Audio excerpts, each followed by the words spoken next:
हर हर महादेव। श्री शिव महापुराण रुद्र संहिता पंचम युद्ध खंड अध्याय 50। शुक्राचार्य की घोर तपस्या और भगवान शिव जी को चित्तरतन अर्पण करना। अष्ट मूर्ति अष्टक स्तोत्र द्वारा उनका स्तवन करना। भगवान शिव का प्रसन्न होकर उन्हें मृत संजीवनी विद्या तथा अन्य अन्य वरद प्रदान करना। श्री सनत कुमार जी कहते हैं कि हे मुनि व्यास जी, हे मुनिवर सुने।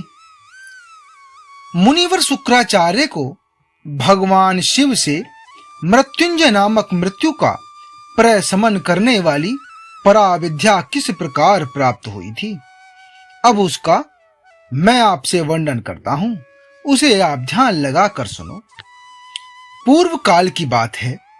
इन भृगुनंदन ने वाराणसी पुरी में जाकर प्रभावशाली विश्वनाथ का ध्यान करते हुए बहुत काल तक घोर तप किया था। हे वेद व्यास जी, उस समय उन्होंने वहीं एक शिवलिंग की स्थापना की और उसके सामने ही एक परम रमणीय कूप तैयार कराया। फिर प्रयत्न पूर्वक उन देवेश्वर को 1,00,000 बार द्रोण भर पंचामृत से तथा बहुत से सुगंधित द्रव्यों से स्नान कराया। फिर 1,000 बार परम प्रीति पूर्वक चंदन, यक्ष कर्दम और सुगंधित उबटन का उस लिंग पर अनुलेप किया। सावधानी के साथ परम प्रेम पूर्वक राजचंपक अर्थात अमलतास, धतूर, कनेर, कमल, मालती, कर्णिकार, कदम, मौलश्री, उत्पल, मल्लिका अर्थात चमेली, सतपत्री, सिंधुवार, ढाक, बंदूक पुष्प, गुलदुपहरी, पुनांग, नाग केसर, केसर, नवमल्लिक अर्थात बेल मोगरा, चीबिलिक, रक्तदला, कुंद, माघ पुष्प, मुचुकुंद, मोतिया,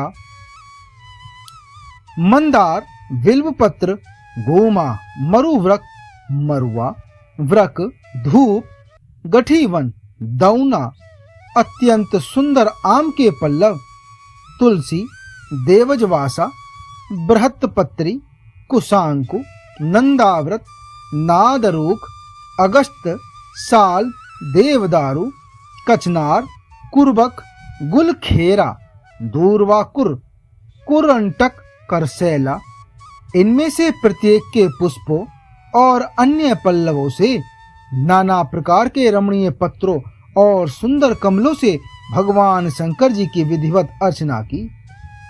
उन्हें बहुत से उपहार समर्पित किए। शिवलिंग के आगे नाचते हुए शिव सहस्त्र नाम एवं अन्य स्तोत्रों का गान करके भगवान शिव का स्तवन किया। इस प्रकार शुक्राचार्य 5,000 वर्षों तक नाना प्रकार के विधि विधान से महेश्वर का पूजन करते रहे। परंतु जब उन्हें थोड़ा सा भी वर देने के लिए उद्यत होते नहीं देखा, तब उन्होंने एक दूसरे अत्यंत दुस्सह एवं घोर नियम का आश्रय लिया। उस समय शुक्र ने इंद्रियों सहित मन के अत्यंत चंचलता रूपी महान दोष को बारंबार भावना रूपी जल से प्रक्षालित किया। इस प्रकार चित्तरतन को निर्मल करके उसे पिनाकधारी भगवान शिव के अर्पण कर दिया और स्वयं धूमकण का पान करते हुए तप करने लगे। इस प्रकार उनके 1 सहस्त्र वर्ष हो बीत गए। तब भृगुनंदन शुक्र को यों दृढ़ चित्त से घोर तप करते देखकर महेश्वर उन पर प्रसन्न हो गए। फिर तो दक्ष कन्या देवी सती के स्वामी साक्षात विरूपाक्ष भगवान शंकर, जिनके शरीर की कांति सहस्त्रों सूर्य से भी बढ़कर है, उस लिंग से निकलकर शुक्र से बोले। महेश्वर ने कहा कि हे महाभाग, हे भृगुनंदन, तुम जो तपस्या की निधि हो, हे महामुने, मैं तुम्हारे इस अविच्छिन्न तप से विशेष प्रसन्न हूं। हे भार्गव, तुम अपना सारा मनोवांछित वर मांग लो। मैं प्रीति पूर्वक तुम्हारा सारा मनोरथ पूर्ण कर दूंगा। अब मेरे पास तुम्हारे लिए कोई वस्तु अदेय नहीं रह गई है। श्री सनत कुमार जी कहते हैं कि हे मुने, भगवान शंभु के इस परम सुखदायक एवं उत्कृष्ट वचन को सुनकर शुक्र प्रसन्न हो आनंद समुद्र में निमग्न हो गए। उन कमल नयन द्विजवर शुक्र का शरीर परमानंद जनित रोमांच के कारण पुलकायमान हो गया। तब उन्होंने हर्षपूर्वक भगवान शंभु के चरणों में प्रणाम किया।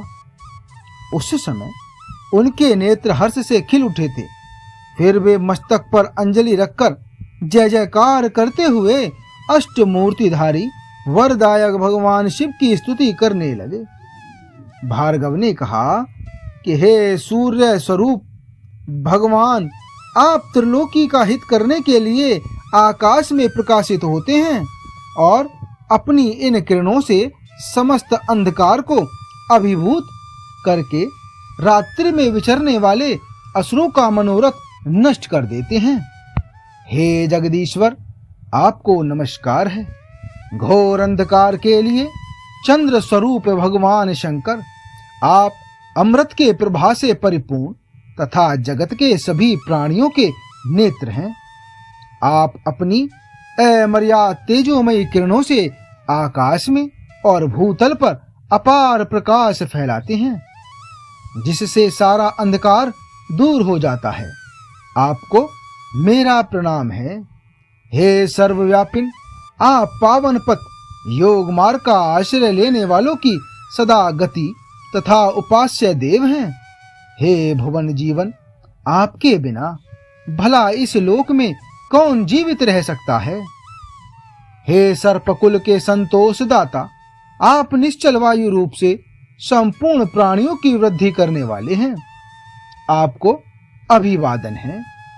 विश्व के एकमात्र पावन कर्ता आप शरणागत रक्षक और अग्नि की एकमात्र शक्ति हैं।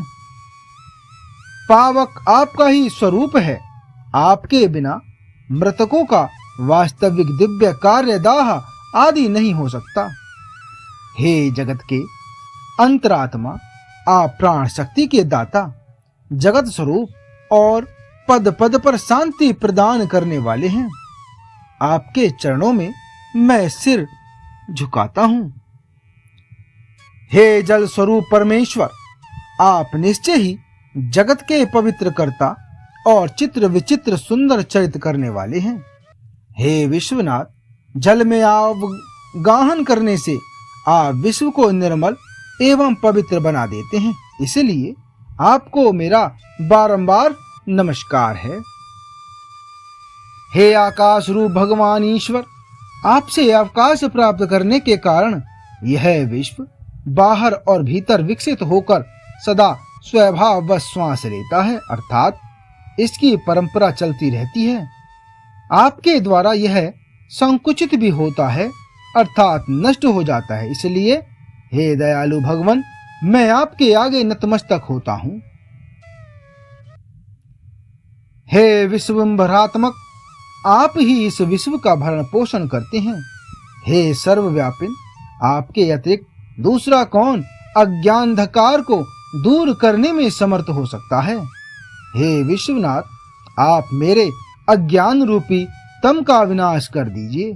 हे नागभूषण, आप स्तवनीय पुरुषों में सबसे श्रेष्ठ हैं, इसलिए आप परात्पर प्रभु को मैं बारंबार प्रणाम करता हूँ।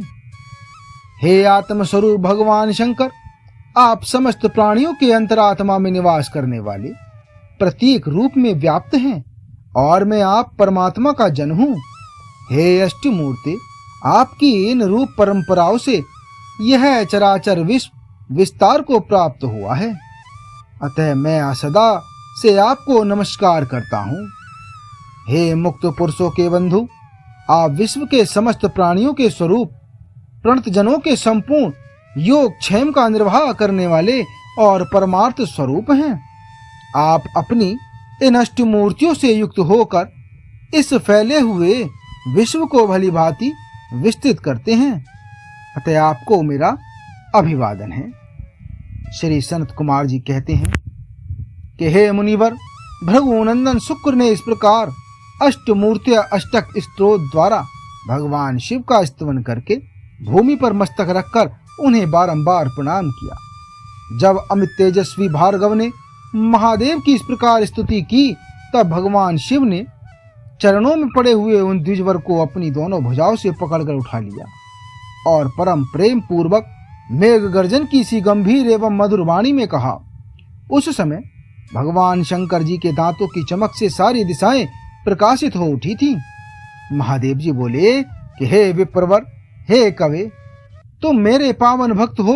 हे तात, तुम्हारे इस उग्र तप से, उत्तम आचरण से, लिंग स्थापनजन्य पुण्य से, लिंग की आराधना करने से, चित्त का उपहार प्रदान करने से, पवित्र अटल भाव से अभिमुक्त महाक्षेत्र काशी में पावन आचरण करने से मैं तुम्हें पुत्र रूप से देखता हूँ। तुम्हारे लिए मुझे कुछ भी अदेय नहीं है। तुम अपने इसी शरीर से मेरी उदरदरी में प्रवेश करोगे और मेरे श्रेष्ठ इंद्रिय मार्ग से निकलकर पुत्र रूप में जन्म ग्रहण करोगे।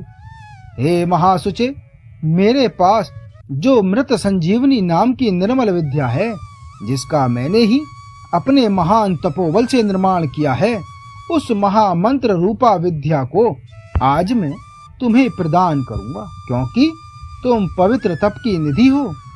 तुम में उस विद्या को धारण करने की योग्यता वर्तमान है। तुम नियम पूर्वक जिस जिसके उद्देश्य से विद्येश्वर की इस श्रेष्ठ विद्या का प्रयोग करोगे, वह निश्चय ही जीवित हो जाएगा। यह सर्वथा सत्य है।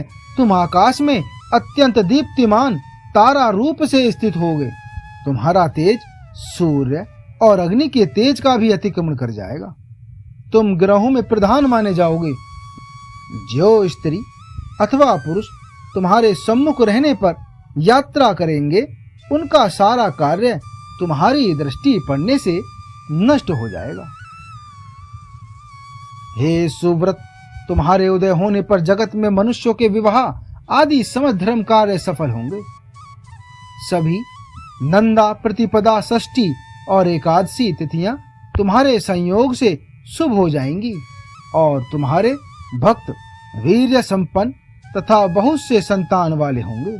तुम्हारे द्वारा स्थापित किया हुआ यह शिवलिंग शुक्रेश के नाम से विख्यात होगा। जो मनुष्य इस लिंग की अर्चना करेंगे, उन्हें सिद्धि प्राप्त हो जाएगी।